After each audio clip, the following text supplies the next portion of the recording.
Alright students of Debate Kansas City, Gabe Cook here, and I'm going to be talking to you about how to give the first negative rebuttal as part of our continuing series, The Speeches of Policy Debate.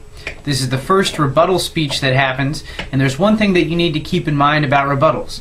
It's not a place for new arguments. It's a place for extending, building, and rebuilding arguments that you have already made in the debate round. Now, new arguments does not mean if you haven't made this particular argument before in the debate round, you can't make it.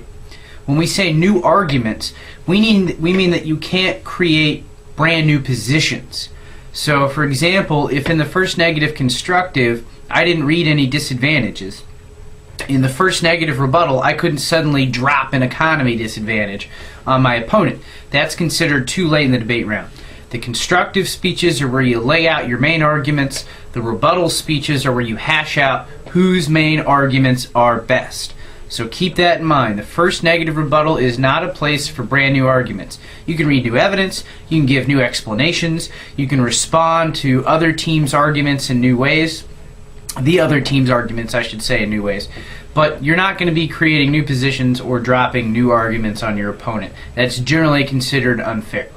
Alright, so now let's go ahead and check out 5 steps for how to give an effective first negative rebuttal, or the 1NR. Step number 1 is the same as the step we saw in the 2NC speech. Plan the block. Before the 2NC even talks, you, as the first negative speaker, want to consult with them and say, we've made these major arguments. Which ones are you going to extend and explain? Which ones will I extend and explain? So before this speech happens, before your partner's speech happens, you will have planned out the block. It's very important. We don't need to go into too much greater detail there because I've already talked about that quite a bit. But remember, you've got this huge chunk of time. You're going to have a constructive speech and then a rebuttal speech, and the affirmative doesn't get to say anything in between. So you want to plan out the best possible use of that time, and it can really help you and put pressure on the first affirmative rebuttal. Now, let's check out step number 2. Use your prep time wisely. After you give the first negative constructive, you're going to hear the 2AC. And those are the arguments that you're going to want to be answering. So you need to flow the 2AC, because remember, you're going to answer some of the arguments in the 2AC, your partner's going to answer some of the arguments in the 2AC, but you still want to flow them all out. Alright, so the 2AC will have spoken. Then your partner's going to give the second negative constructive, and that's going to take 5 to 8 minutes depending on the times of the tournament. So already you have a lot of prep time. Then you're going to have a cross-examination period involving your partner but not yourself. So there's another 2 or 3 minutes of time that you have to write out this speech. So what should you be doing with this time? Well, in addition to making sure you have all the arguments from the second affirmative constructive and knowing what ones your partner expects you to respond to, you want to read through the evidence the other team has used. You want to write out all the arguments that you plan on making in your speech so that you have nearly every argument scripted. You want to look for any flaws in the logic. You want to look for any arguments from the first negative constructive that maybe the second affirmative didn't quite answer.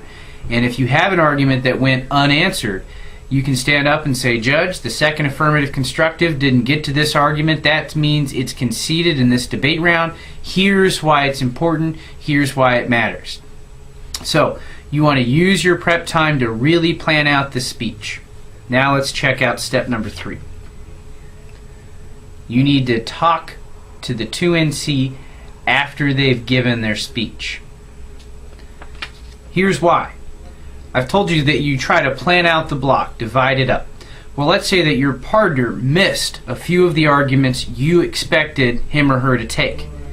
If that's the case, you don't want to just leave those arguments out there. You don't want to say, well, the 2NC didn't get to it, so I guess we'll just let the affirmative keep these 3 or 4 really good arguments and we won't bother to respond to them.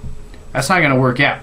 So what you want to do is say, look, partner, any arguments that you missed? Do you have anything that I need to cover before I get to all the things that I scripted out?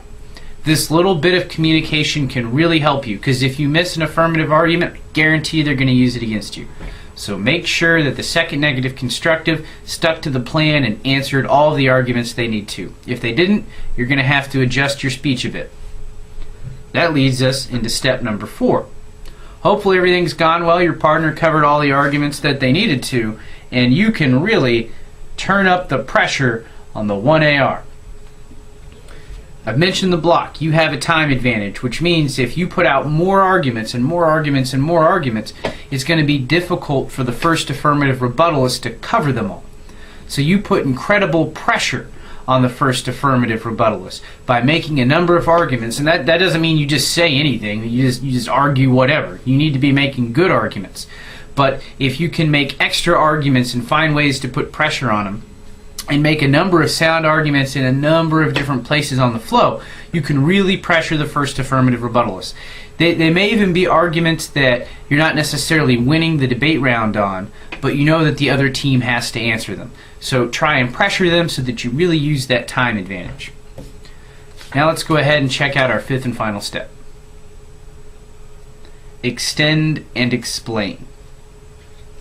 In addition to making a number of arguments to putting so that you put pressure on the first affirmative rebuttal, the way you want to make those arguments and to deliver them is to take arguments you made from the first negative constructive and extend them and explain them. It's a concept I've covered when I talked about the second negative constructive. In the first speech, you generally give us a shell or a shorter version of the argument. In your rebuttal, you take that argument and you blow it up and you make it bigger. You tell a story that the judge can understand with the argument, the way the parts work. You compare your argument to arguments made by the affirmative and explain why your arguments are more important than theirs. You extend, you explain, you develop so that the judge has a very clear picture of what you're arguing in the debate round. Alright, so quick recap. Step 1, we want to plan the block. This is happening early on. Step 2, we want to make sure that we use prep time wisely. This speech has more time than any other in terms of prep time, so make sure that you use it to your benefit. Step 3, find out if the second negative constructive deviated from the plan, if they missed any argument that you need to cover at the beginning of your speech. Step 4, try to put some pressure on that 1AR, because it's going to make it more difficult for him to answer your arguments, and potentially it's going to leave you all opportunity to win the debate round with dropped arguments by the 1AR. Step number 5 is extend and explain positions that you made in the first negative constructive. Hopefully these tips are helpful and can lead to a very good first negative rebuttal. Thanks. Gabe Cook for Debate Kansas City. Take care.